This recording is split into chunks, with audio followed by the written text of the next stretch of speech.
Hello, everybody. Welcome to my review for Supergirl. My name's Kevin Kins. So, it's been a couple of weeks since this movie's originally been out, and I just kind of want to share with you guys my thoughts on it. And I apologize, it's kind of a late review, but I've done it before, and I've been really busy, so I apologize. So, with that being said, I want to give you guys the foundation that I have not read the Woman of Tomorrow comic, the comic which this movie was supposed to be adapting. So, with that being said, let me give you guys my review. This is a really enjoyable movie, in my opinion. I really liked the adventure that Supergirl and Ruthie went on, and I love just the story of how revenge isn't the way, how revenge hurts you, and how it hurts your soul, and how it's what you think you want, but it's not actually what you should have. It's bad for your soul. I really liked what they did with that, and there was just a whole lot of talk of just trauma and just pain and suffering and pressing on and going through it. I really liked what they did with that. Specifically, I loved it when they did the flashback scenes. I'm going to be honest with you guys, if they did a whole movie just based off Kara's whole story on how she got to Earth and all that, that would have been a great movie. I don't really know who the antagonist would have been, but I think that could have been a really well done story. But I really like some of the things they did with it. They kind of changed up her origin in a little bit from what I'm used to. I'm used to Supergirl leaving before Kal-El Clark Kent leaves Krypton. So they changed that up, and I think I honestly kind of like it. It kind of makes it more practical and makes a little bit more sense. So I think that was pretty cool. In terms of the flashback stuff, those are probably the highlights of the movie for me. Like how she met Krypto, how she met Superman, just what life was kind of like on Krypton, even though it was the end of the world or end of the planet.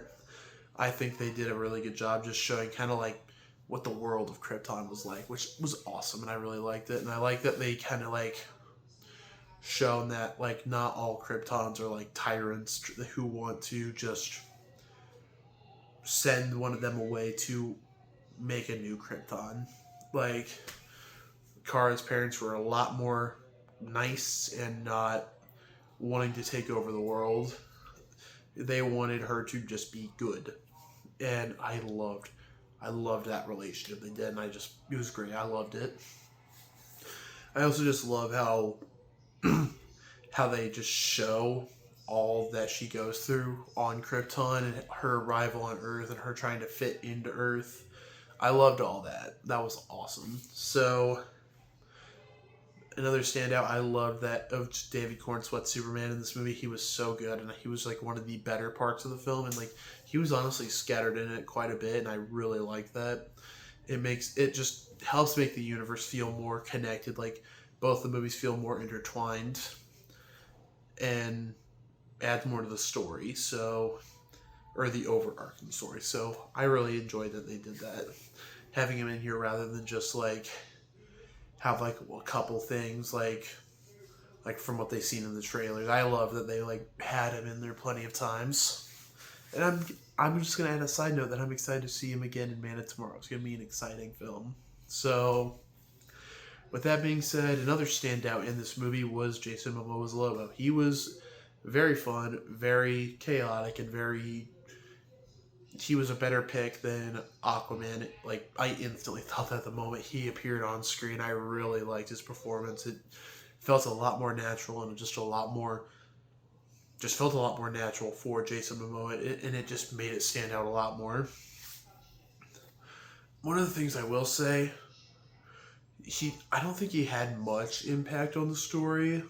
I know Lobo was originally supposed to be in the Woman of Tomorrow comics, which that didn't happen. And I feel if they cut him from the film would have been that much different. But his presence was definitely welcomed, and I was glad to see an iconic character and help expand the DC world.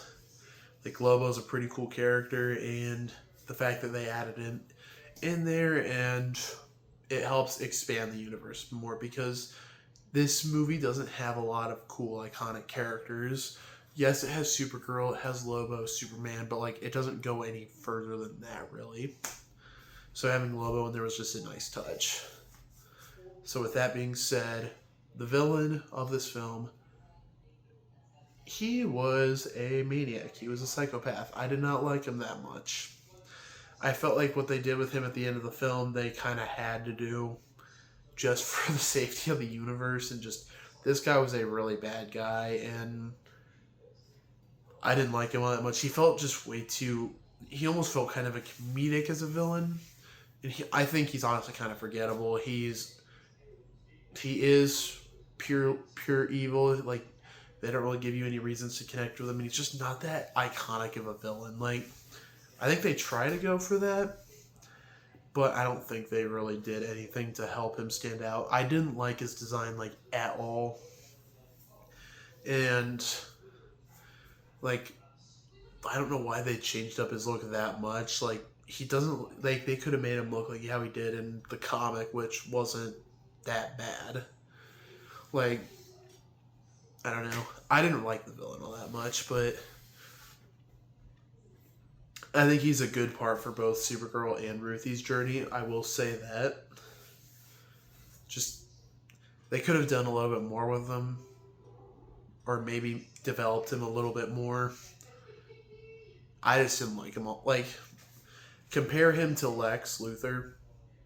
Like he will not stand up against Lex Luthor in terms of like a well written villain. He just doesn't stand out. He's he's just not going to be that significant of a villain in the grand scheme of the DCU. Honestly, I can see him being forgotten in like 5 to 10 years when the DCU is more established and that foundation's set, and like all the iconic villains that they don't kill off, like they're all going to be like these standouts. I just don't think he's going to be that much of a impact on it, and I think that's just how it is. He's not. Supergirl's never really had any iconic villains that I can notably think of, but I think his inclusion was fine, and he's just not that iconic of a villain. His design's not iconic, and just you know what I'm saying. Some of the things I disliked about the movie very much felt like it kind of lacked a little bit of its own identity. So, from what I've seen in like stuff from the comic, it is a colorful, bright, vibrant movie, and it's a space adventure. I felt that this movie was way too bland and grayscale, and it honestly reminded me of a little bit of Guardians of the Galaxy. And that I'm not saying that scale is or that grayscale is bad for the Guardians of the Galaxy. It just has like that more brownish look that to me just didn't give it much of an identity. Like if someone did a random shot and said that's from Guardians of the Galaxy, and someone doesn't know it that well, I could see them getting fooled with that. This movie just felt like kind of like a Guardians of the Galaxy light, but featuring Supergirl instead of the Guardians of the Galaxy. They just had a lot of like, it just felt very bland, and I was expecting like when I first saw like some images from Women of Tomorrow, like I was expecting it to be like shiny, like have sequences like from Project Hail Mary. That's a good comparison. So they just didn't really have that, and that to me was kind of a shame because they had a lot of potential with that. In terms of that, that's really it. I did like the movie, but I didn't love it to the extent I was hoping for. I will say I did like how unique things were with like the worlds, and like how like there was a kryptonite or a green sun that rotates with a yellow sun as well. That was stuff like that was pretty cool, and just neat, and just shows that it's not like one. It just shows that there is a unique universe out there. But I feel like the directing was probably they probably could have used more source material to help strengthen the story and help strengthen just the overall look of the movie. Other than that, Millie Alcock does a fantastic job as Supergirl, and I feel bad I don't remember the name of Ruthie's actor, but she did really well. I loved their dynamic, their relationship, and the flashback sequences was probably the best parts of the film for me. But other than that, I really liked it. I wish there could have been more, but I mean, hey, the MCU, in my personal opinion, had a rocky start at first with some movies. So like, I'm not fully turned away from the DCU. I want them to just like keep pressing on, and they're just getting started. So I think they're going to be keep on going strong. We got Lanterns coming next month. Excited for that. Yeah, that's really it for my review of Supergirl. So I like the movie, but I don't love it. But I'm excited to see her again in the future when she appears next. So if you guys liked my review for Supergirl, please be sure to give this video a like, and feel free to subscribe if you feel I've earned your subscription. And always hit the bell icon so you can get notified every time I upload a video. I love you guys, and God bless.